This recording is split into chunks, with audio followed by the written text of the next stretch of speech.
She is a bundle of talent, she has luminous screen presence, and she is a total stunner. But just when you think that you have her all figured out, Radhika Apte goes ahead and makes an unconventional career move and you're thrown off the track and dazzled at the same time. Hi Radhika, thank you for being with us. You're watching Bollywood Live, by the way. I'm Shrishti, and so congratulations on all the success that you've had so far. Thank you, and thank you for the lovely introduction. Thank you. Well, it's everything. Every word that was said was like you completely deserve it.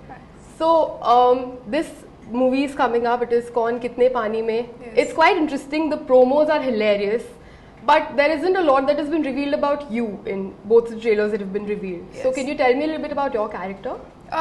So basically, yes, I play the character of this girl called Paro. So see, there are two villages. Yeah, one is Ucha Gaon, one is Nicha Gaon. The Ucha Gaon belongs to the Raja, the Nicha Gaon belongs to the Praja. The Praja Gaon they have water and agriculture. The Ucha Gaon they have nothing. So for water, the Yuvraj of the Ucha Gaon comes to patao the girl. Okay. And You're the then girl. you start the love story. This is the basic storyline. Yeah. And then you see what happens. So you've been doing a whole variety of cinema, and I mean not just like South Indian cinema and Bollywood and regional cinema. So has language ever been a barrier for you?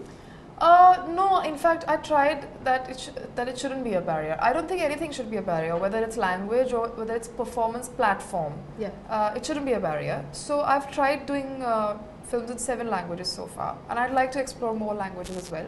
I don't speak all these languages, of course. Bengali I know a little bit because I feel it's very close to Marathi, but Tamil, Telugu, Malayalam I have no knowledge of. Yeah. But I do my homework. I sit with a tutor or a coach, and I learn the meaning of every word. I see how they pronounce it, and I try and match them, but without losing my own way of speaking. Yeah. And not just copying. Yeah. So I try and do that. Sometimes it's fun, sometimes it's very difficult. So of course I'm more comfortable doing films in Hindi, Marathi, English because I speak the language, I know the culture, and it's more enjoyable that way. But it shouldn't be a barrier, I think. So when you entered the industry, and when I say industry, I mean the film industry across the board, South Indian and Yes. Bollywood. Was there a certain kind of a notion that you had when you entered, which was like then broken when you came in? And did you have a certain idea about how your career would shape up when you entered? The first one, yes. The second one, no. So the first one, yes, because when I came, I genuinely thought that it's basically it's all about performance, and it's all about acting, and it's all about blah blah blah. Then I realized, and people did tell me earlier, and then I realized it's all a business.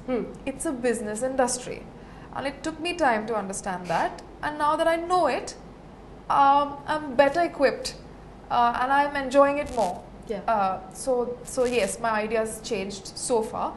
It might change further. And second one, no, because I never had a plan. I don't plan. I like to not plan and not think of what am I going to do then and then what will happen then, because things never go as planned, and it's boring, I think, to plan. Just to see what is coming right now, and I'm a very impulsive person. So if I feel right now that I want to go study something, I'll go, which is what I've done in my life so far. And I want to be that person. I want to have that freedom to decide what I want to do at that point of time in my life, and not stick to some plan, because there is no goal to become somebody. I genuinely enjoy my work, and both success and failure should be a part of it, and I want to go through the whole thing. Yeah. So apart from this, there are 2 more films that that are going to come up. Yes. There's Manji and there's Parched, and Yes. Parched is going for TIFF. Yes. So how is your experience with both the films? If you can tell me a little bit about your character. And So Manji, I think everybody knows what the character yeah. is. It's Phagunia, and it's their basically love story, and then he broke the mountain because she died. So I think it's a very inspiring story. The real story is extremely inspiring. So it's a great idea to make a film on that. We shot this film 3 years ago. Even this film we shot 2 years ago. So finally they are coming out now. So that's Manji. My experience has been really good. Shooting in Bihar, we went to the real location. We lived there for a month and a half. So all that comprises my experience. Like it sort of gave me a lot. The experience was something. And Parched is very close to my heart. We shot in Rajasthan for 2 months. It's like Sex in the Village. You know how you have Sex in the City? Okay, four girls. Okay. How you have the films and the series Sex in the City. That's an interesting description. It's just a description though. It has much more to it. Of But course. just to tell you briefly. Yeah. So it's that. It's about 3 women in a village, and I think Leena, I really enjoy working with female directors. Also, the technicians on this team were fabulous. Russell Carpenter, who shot the film, I have no words for how beautifully he shot the film. And I always wanted to be a part of those small films that travel around the world. I had a fascination for them, and I still do. I'm trying to do more and more collaboration films. So I'm very happy it's going to TIFF, and more than anything, I'm going there in September, and I'm hoping to attend the entire festival because I really enjoy attending festivals. Also, when a script comes to you, so are you more of a method actor? Like, do you get under the skin of the character and like sort of live the character for that period of time while you're shooting, or do you just read the script, act, and then go back home and not so much delve into it? It depends on project to project. Okay. Some projects I've literally seen the lines, done my job, gone home.